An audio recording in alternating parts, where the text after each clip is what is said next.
Olá pessoal, meu nome é Samuel, realizando agora a gravação da parte 2 do nosso vídeo a respeito do artigo publicado na comunidade Cisco de Língua Portuguesa, onde a gente utiliza os protocolos HSRP, IPSLA e EM nesses cenários hipotéticos aqui.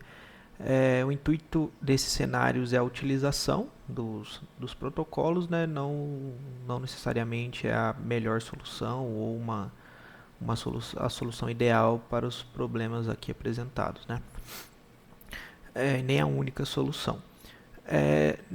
No primeiro vídeo, que eu vou deixar o link ali no comentário, a gente realizou a configuração do HSRP em R10 e R20. A gente realizou a configuração do nosso cliente A, onde a rota default dele é apontada para o IP virtual do grupo 14 do HSRP.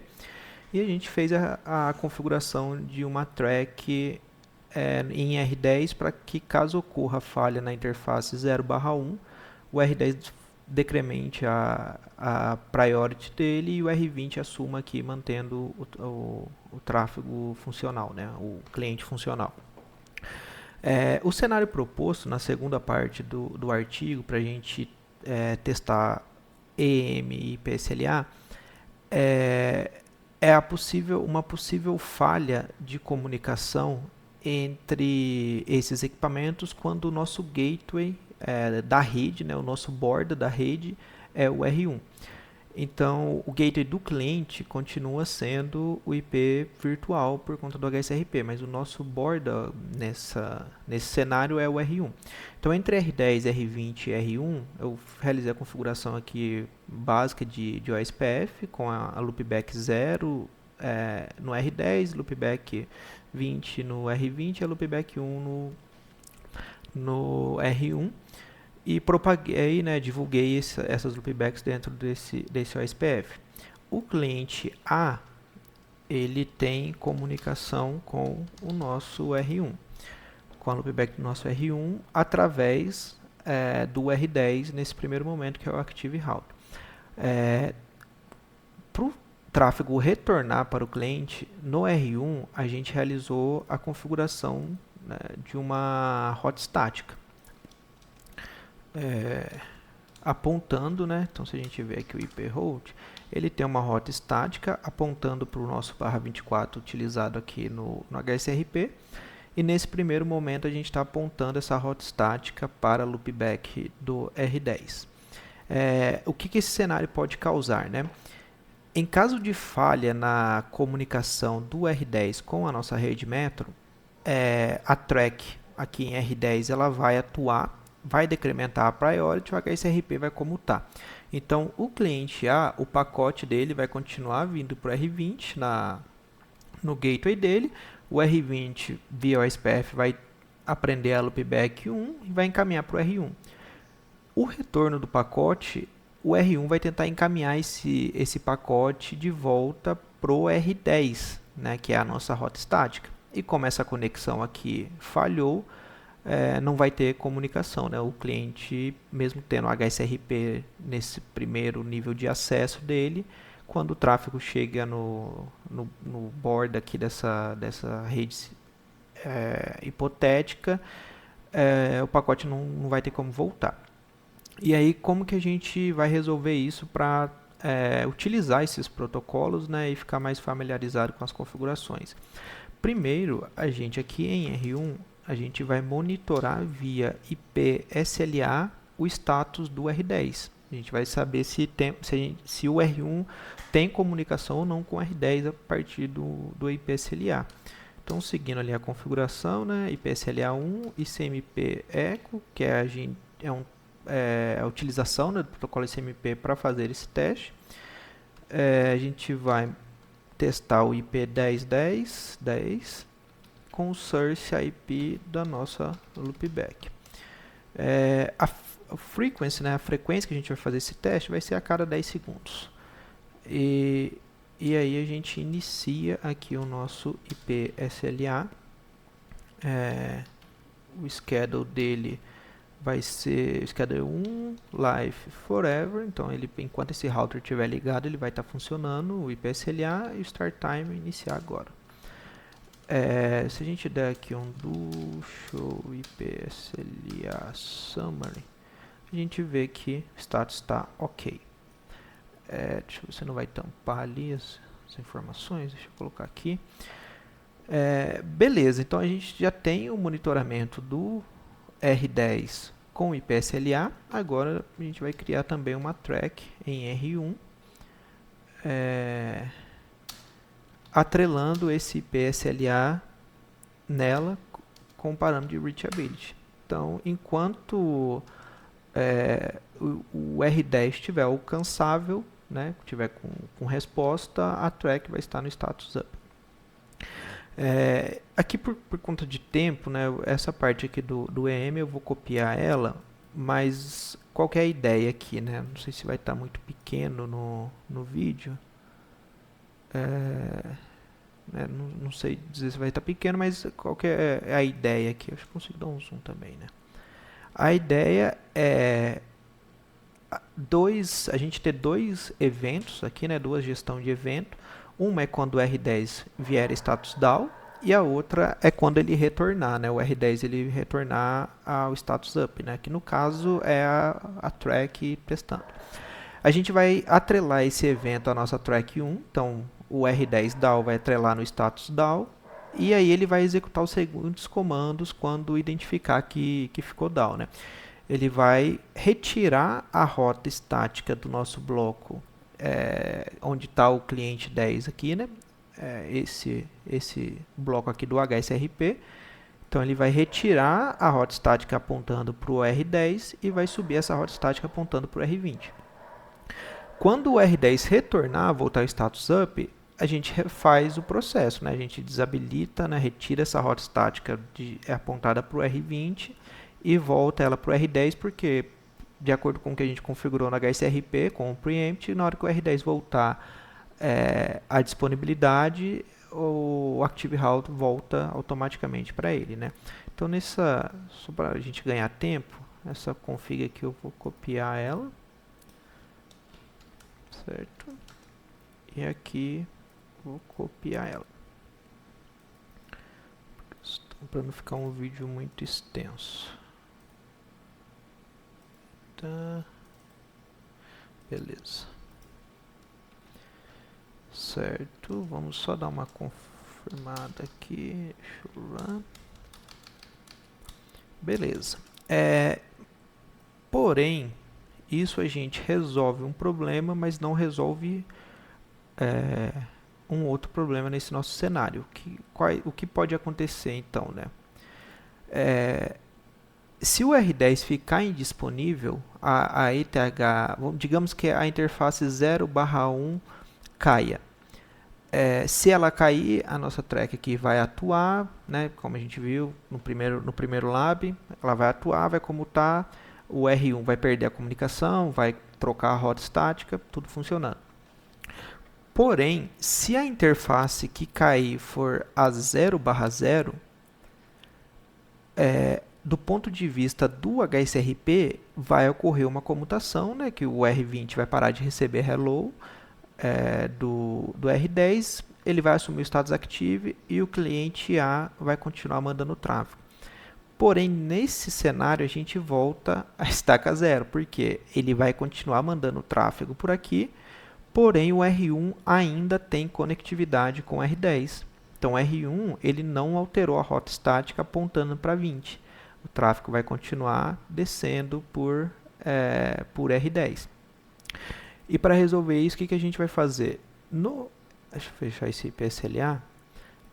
No R10, a gente vai criar um evento atrelando ao status da nossa interface 0/0, que é a que faz a comunicação com o nosso cliente.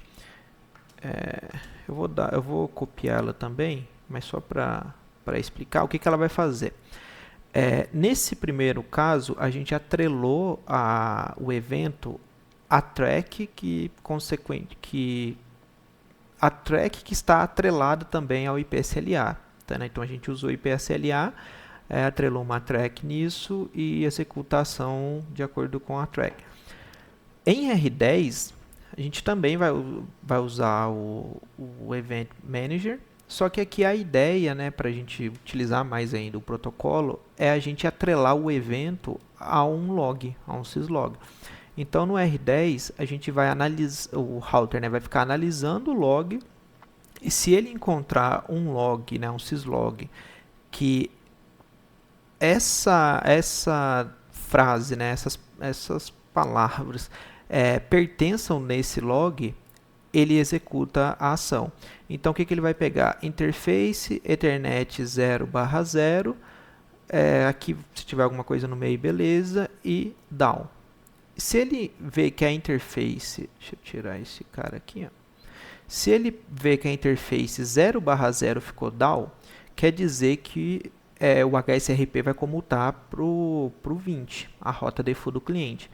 Então, o R10 ele vai retirar a propagação da loopback dele de dentro do OSPF. Porque ao retirar isso, vai causar uma falsa indisponibilidade do ponto de vista de R1 para R10. Certo? O R10 vai parar de chegar, o R1 vai parar de chegar em R10 e, consequentemente, ele vai alterar a rota estática dele aqui, que estava apontando para R10. E aí a gente retira isso, né? Retira a loopback da área 0 do processo SPF, para de propagar ela, divulgar ela. E se a interface aqui voltar a ficar up, como o HSRP vai voltar para o R10, a gente volta volta a propagar a nossa loopback, né, o nosso IP aqui, para voltar todo o tráfego via R10. Então vamos configurar no R10 aqui. Eu também nesse R10 eu vou copiar aqui por questão de tempo, né, para a gente não gastar muito tempo nisso. E aí teremos os dois eventos.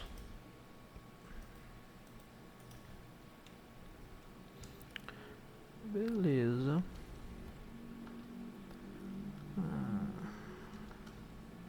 Vamos ver, só dar uma confirmada aqui na configuração. Tá, a nossa interface 0, a loopback 0, nossa interface 0, loopback 0. Beleza.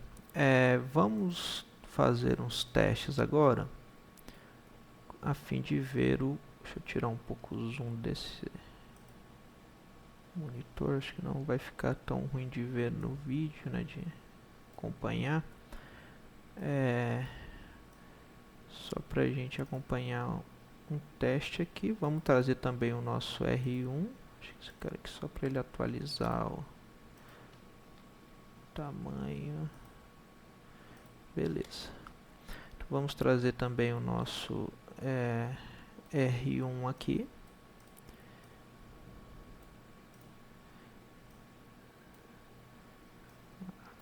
Nos próximos eu estarei mais rápido. R1. E vamos trazer o nosso cliente aqui no cantinho. Só para a gente dar um ping nele aqui. Então, beleza. Ó, nesse primeiro momento, nosso cliente...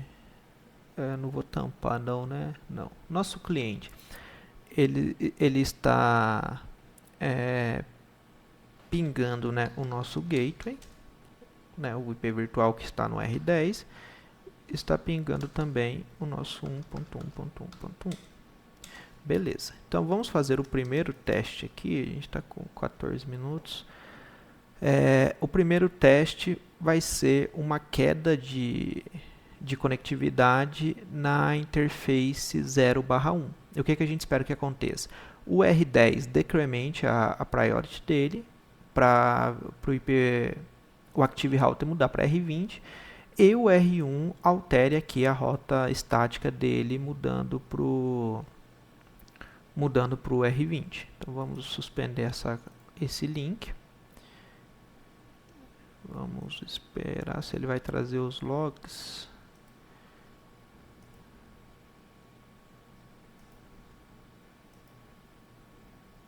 Ó, beleza, o R10 aqui já trouxe o log dele realizando comutação, né? Então ele já foi do status dele para standby, e ele também 0/1 ele já perdeu aqui o OSPF, a comunicação de OSPF. O R10, a reachability, foi de up para down, e aqui ele já perdeu a comunicação também com o OSPF, aqui já caiu com o R10. Deixa eu dar um show IP route nele. E aí temos que a rota estática dele já mudou para R20. Então vamos dar um ping aqui no 1.1.1.1 e a gente tem conectividade via R20 com esse link down. Então vamos voltar esse primeiro link. Vamos ver aqui o protocolo agora ele tem que voltar, né? O R10 tem que voltar a ser active. Vamos lá, o R10 voltou para o status ativo, a reachability no R1 tem que ficar up e o OSPF aqui tem que ficar up também. Vamos ver aqui.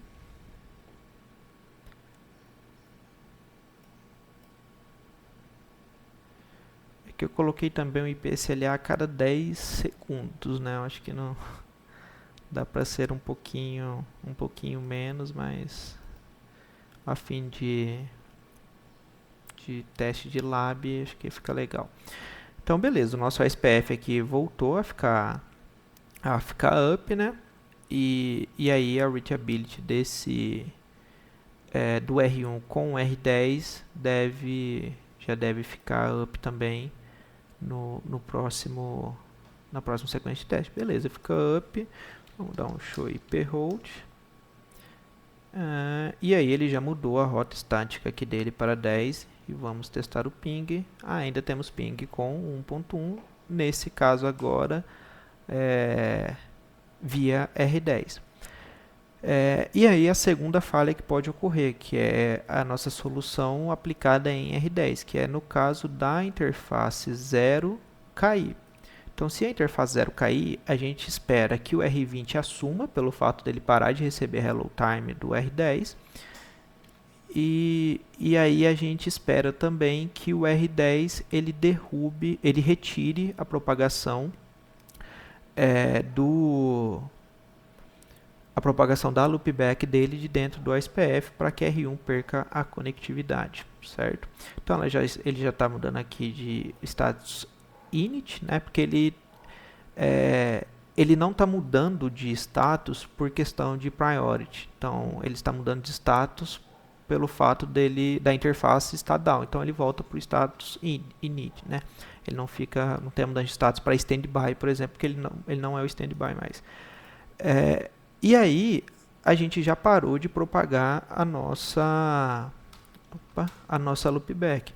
Então se eu ver aqui o show IP route, o nosso 172.16 já mudou para o nosso router 20, o cliente A continua tendo ping no 1, porém a gente não enxerga mais a loopback 10.10, né, na tabela de rotas de R1. E aí a gente retorna então essa interface e tudo tem que voltar como era no início, né?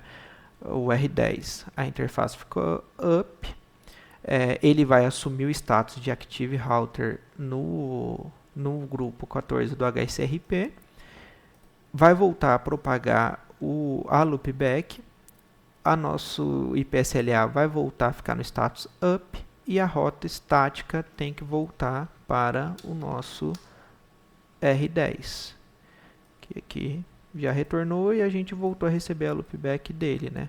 E aqui já está no standby status active. A gente tentar um ping no 1.1, a gente continua tendo conectividade, né? E aí, nesse caso, a nossa falha aqui que pode acontecer, que aí vai ser talvez um próximo cenário de disaster recover, é o nosso R1 morrer. Aí, né, o R1 morreu, você não tem mais ping porque não tem mais resposta do R1. Bom, a ideia desse artigo foi trazer aqui, né, deixa tudo explicado com os logs, né? Mas a ideia do artigo foi trazer um cenário em que a gente consiga utilizar os três protocolos e brincar com o funcionamento deles, né? Você pode, por exemplo, o EM, você pode tentar utilizar ele atribuindo outros parâmetros. Você pode atribuir dentro do EM direto o IPSLA, né? Não precisa criar, por exemplo, como eu fiz, criar o IPSLA, criar uma track e atrelar a track no EM. Assim, diversos cenários e que a gente pode ir testando, né? Não é a solução ideal, não é a melhor solução, não é a única solução, é apenas um ambiente para a gente treinar os comandos e tudo mais. Então, para esse artigo e esses dois vídeos, a ideia era essa, e em breve já trarei novos vídeos com essa mesma metodologia, né? Tentar publicar a parte teórica lá e um pouquinho antes, né? Para a pessoa poder ler essa parte teórica e aqui a gente fazer a prática juntos. E é isso. Valeu, pessoal.